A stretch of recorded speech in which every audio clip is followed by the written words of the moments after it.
না, একসাথে 5টা পরিবর্তন এটা হয় না। আমাদের ব্যাটিং অর্ডারে পূর্ণ একবার একটা ভালো একটা ব্যাটসম্যানই দেখি না যে ম্যাচটা টাইনা নিয়ে লাস্ট পর্যন্ত যাবে। এটা আশা করি না। না, একসাথে 5টা পরিবর্তন এটা হয় না। এটা আসলে এইভাবে করলে এইরকম একটা দলের সাথে, বিশেষ করে পাকিস্তান কিন্তু আনপ্রেডিক্টেবল দল, এই দলের সাথে 5টা পরিবর্তন না 2টা পরিবর্তন করতে পারতো।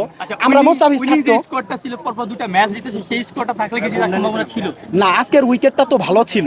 যদি আমরা 150-এও থাকতো, 50-এ থাকুক না, কিন্তু বেশি রানটা গেছে কেন? আমাদের ফিল্ডিং দেখেন, ফিল্ডিং তো বাজে, ফিল্ডিং এত ভালো না, ফিল্ডিংও আজকে অনেক খারাপ লিটন করছে। কুমার দাস বারবারই ব্যর্থ হচ্ছে, সে তার ব্যাটে রান হচ্ছে না, তাহলে হ্যাঁ, লিটন দাস অধিনায়ক হিসেবে একটু হয়তো বা চাপে আছে, উনি ডিসিশনের দিকে একটু ওই রকম আছে, কিন্তু তারপরে ওভারঅল দলীয় পারফরমেন্স ভালো হচ্ছে না। ঠিক আছে, 2টা ম্যাচ আমরা জিততে পারছি, ওটা লো স্কোরিং ম্যাচ ছিল। প্রথম ম্যাচটাও কিন্তু উইকেট প্রথমে চলে গেছিল, তারপরে আমরা কামব্যাক করছি। কিন্তু দ্বিতীয় ম্যাচটা ভালোভাবে ঠিক আছে কামব্যাক করছে, বাংলাদেশ জিতছে, কিন্তু লাস্টে মানুষ কিন্তু আশা নিয়ে আসছিল আজকে।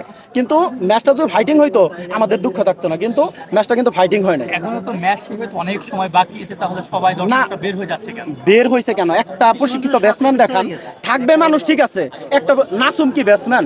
নাসুম আছে ক্রিজের মধ্যে, শরীফুল, ওরা কি ম্যাচ জিতাতে পারবে? রান লাগে 100-এর উপরে, এটা তো খেলা না। ওভার তো ওমনেই রয়েছে, ওভার হচ্ছে 10টা। ঘাটতিটা আসলে কোথায় রয়েছে বলে আমাদের ব্যাটিং অর্ডারে পূর্ণ একবার একটা ভালো একটা ব্যাটসম্যানই দেখি না যে ম্যাচটা টাইনা নিয়ে লাস্ট পর্যন্ত যাবে। কে নাইম কি করতেছে?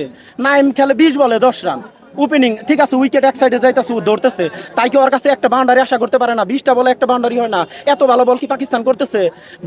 বলার তো আসেই নাই, আফ্রিদি আসে নাই।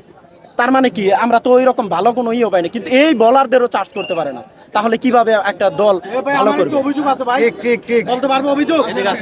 হ্যাঁ, এটা কিন্তু অবশ্যই কিন্তু প্রচার করতে হবে।